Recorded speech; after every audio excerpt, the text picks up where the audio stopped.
Yo, JD here to this, and as you can see we're at Canada here today, and unfortunately this is one of two laps. So this lap is the cleaner of the laps, even though they're both not 100% clean at all. And unfortunately I have to showcase this because in time trial, to order to show the setups actually working effectively, I have to compete with what other people are doing on the leaderboards, and following quite a few people's ghosts in front of me at the time. Unfortunately, this is the case, but that is the nature of time trials. So the setup I've chosen on here today is quite a bit different from the ones I've used recently. The ones I've been used recently just didn't really seem to work. I just had a little bit too much oversteer and everything around here.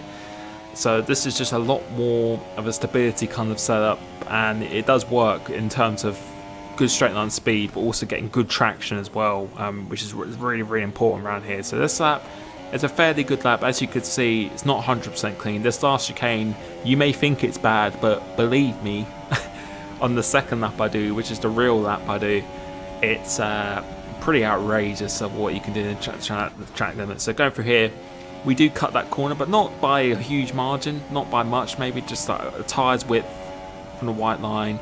And that is a 10.1, which is a pretty good time, which was about 7th on the leaderboards at that point, the highest pad runner. So now this is going to be the actual lap, so this is going to be my fastest lap. So talking through the braking points and everything as usual for this. So getting a DRS early as you can, try and get a good exit off here. And for this you want to be looking on the right hand side of the track. So as the pavement starts, the end of that white part, clip this curb into 4th gear, 3rd gear, really attack this apex, unwind the car, come up through here. I will be looking at that first brake marker board. As you pass that, take as much curb as possible inside 4th gear, coming out here completely flat out for this. And for this one here, looking at the 100 meter board or 50 meter board, late apex, 4th gear. Really important not to touch these curves, because if you do, it really will spin the car out. Full throttle as you go in a straight line in the car. Just before the shadow, that's your braking point. As much curb as possible on both of these corners, straight as possible. Unwind the car once again. And for this, you want to be braking super late. So just after the 100 meter board, really late apex into this corner again, because it's really important just to get as good exit as possible, earlier as possible on the throttle. DRS as early as you can now. And coming up to this corner, you will be looking at the second brake marker board on the left hand side. So it's the 100 meter board. Take as much curb as possible, straight line this, DRS.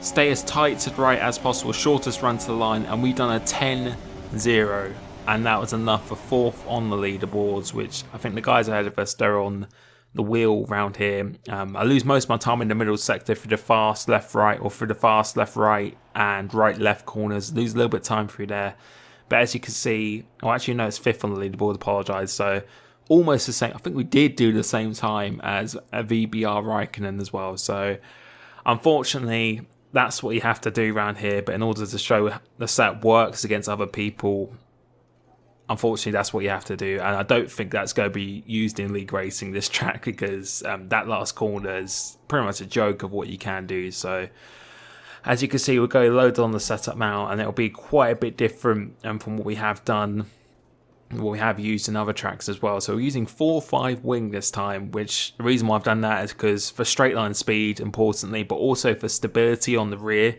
because traction is so important in this track. 50-70 transmission, which is really the sweet spot for me, which I've always been using. I've experimented with other ones, but that definitely seems to work best.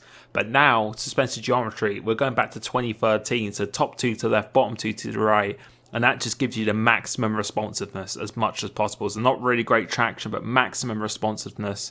And that really complements well with the 4.5 wing. As you see with the suspension as well, 5.5 for the front and rear suspension. Just getting a good balance, because as I said, I want the car to be as stable as possible, but also providing as good straight line speed as possible. And that is the reason why I've gone for this setup. And I've fiddled around. I used my old suspension, but it was just too oversteer. It just didn't work. So having everything on the same with these settings, 5.5 for the ride height, which I think is crucial pretty much for most tracks.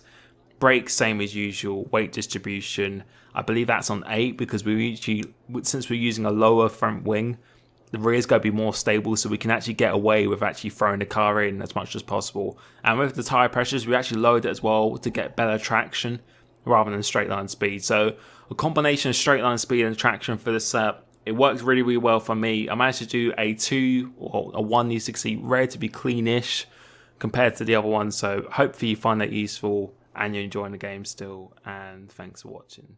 Cheers.